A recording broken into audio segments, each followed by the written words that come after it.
Olá, seja muito bem-vindo mais uma vez. É sempre um prazer tê-lo aí do outro lado e eu convido você meu amigo que está aí do outro lado, a compartilhar, porque cada um dos temas se torna, na verdade, um tema com impacto quando sabemos que há outra pessoa do outro lado aí a curtir, a compartilhar, a estudar, fazer o estudo destas palestras que tenho estado aqui a passar, não é? Então, mais uma vez, seja muito bem-vindo, é sempre um prazer enorme, né? Tê-lo aí do outro lado. Por isso eu quero que você se inscreva aqui no canal, deixe o seu like, deixe o seu comentário e faça a apreciação do trabalho e vai nos dando algumas dicas para ver se consigamos melhorar aos poucos e daí podermos decolar, né? E por isso também desejo a você um Feliz Natal e próspero Ano Novo. Hoje vamos falar de um tema importante e atual sobre a glutonaria, né? Sobre a glutonaria. Comer muito é pecado? É ou não é pecado? Então hoje vamos falar sobre as consequências da glutonaria. O que é então a glutonaria? Bom, segundo o dicionário Aurélio, diz que glutonaria vem da palavra glutão, que significa aquele que come muito e com avidez. Ou seja, glutão, né? Ou seja, glutonaria é o ato de comer muito, né? Então, glutão é aquele que come muito e come com avidez, né? Come tudo que aparece ali, né? Então, este que é um glutão, este é um glutono, pessoa que come muito. E o que diz a Bíblia então? A Bíblia diz o seguinte: quer comais, quer bebais, ou faças qualquer outra coisa, fazei tudo para a glória de Deus. Este é o conselho bíblico. Devemos, diante daquilo que está à nossa disposição para comer, devemos, acima de tudo, analisar se o que estamos a comer glorifica a Deus, se é para a honra e glória de Deus. Porque não devemos comer tudo, né? Não devemos comer tudo, mas sim aquilo que é lícito, que a Bíblia diz que possamos comer. E também comer com temperança, porque o glutão, o glutão é aquele que não tem temperança, né? Ele come sem temperança. A Bíblia diz que quer comais ou bebais, ou faças qualquer outra coisa, fazei tudo para a glória de Deus, né? E ainda a Bíblia diz em Levítico: vocês farão separação entre o impuro e o puro, entre os animais que podem ser comidos e os que não podem. Então, há aqui mais uma vez, né, a prova de que não se deve comer tudo. E se o meu caro amigo ler, começando de Levíticos 11, ou melhor, capítulo 11, versículo 1 a 47, poderá analisar os animais que se podem e os animais que não se podem comer. Então, está mais ali uma vez estampado na Bíblia, as Sagradas Escrituras, para que possamos então fazer diferença entre o puro e o impuro. Então, quais as consequências da glutonaria? Quais as consequências?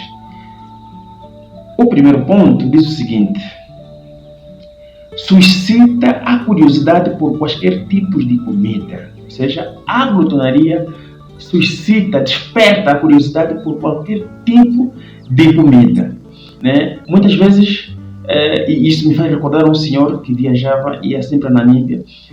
Ele viu um prato decorado, né? Aparentemente bonito, e quando provou, depois começou a cuspir. Por quê? Né? Porque é um alimento que não era favorável, não é aquilo que ele estava acostumado. E não é só,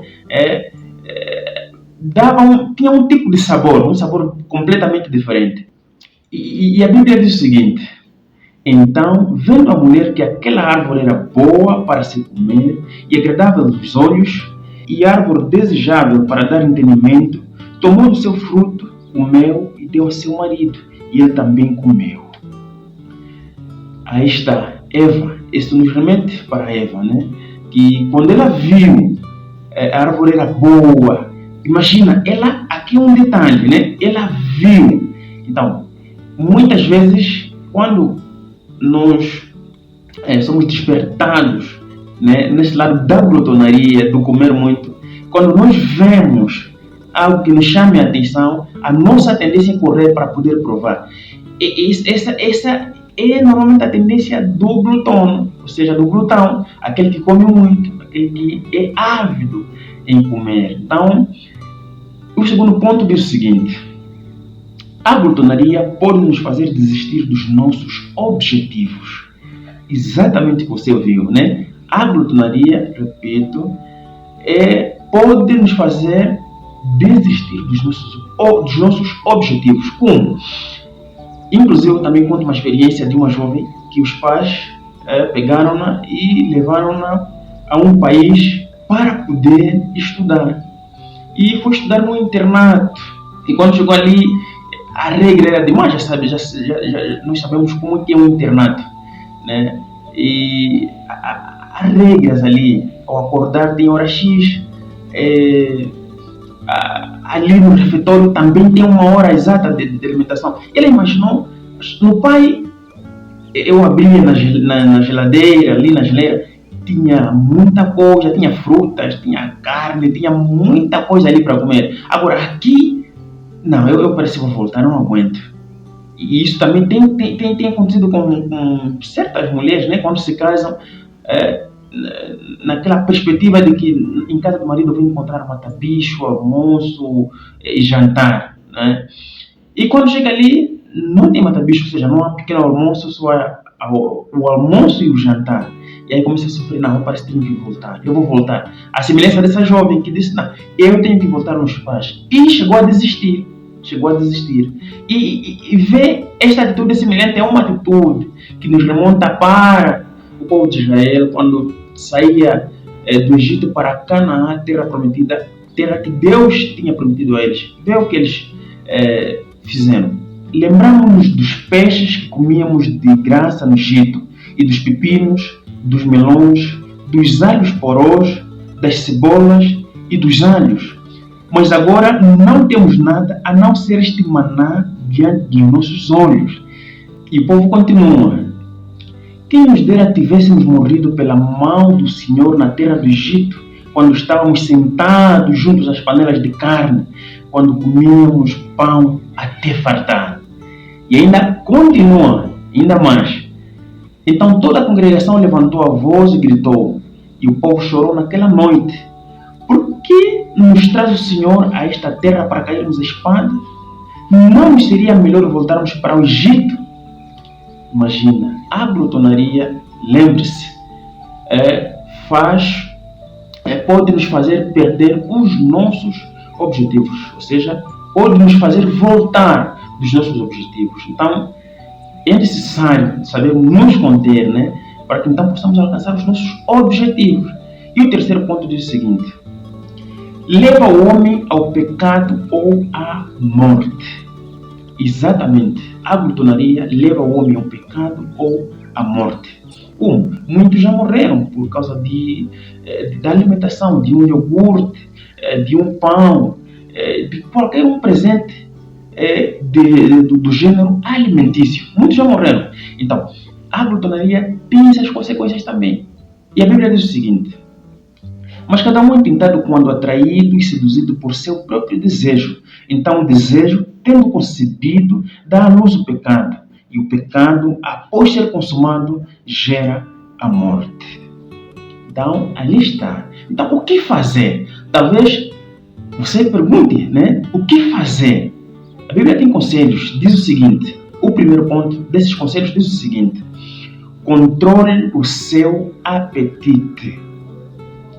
É necessário controlar o apetite. E a Bíblia diz o seguinte: quando te sentares a comer com o governador, atenta bem para aquele que está diante de ti e põe uma faca à tua garganta, se fores homem de grande apetite.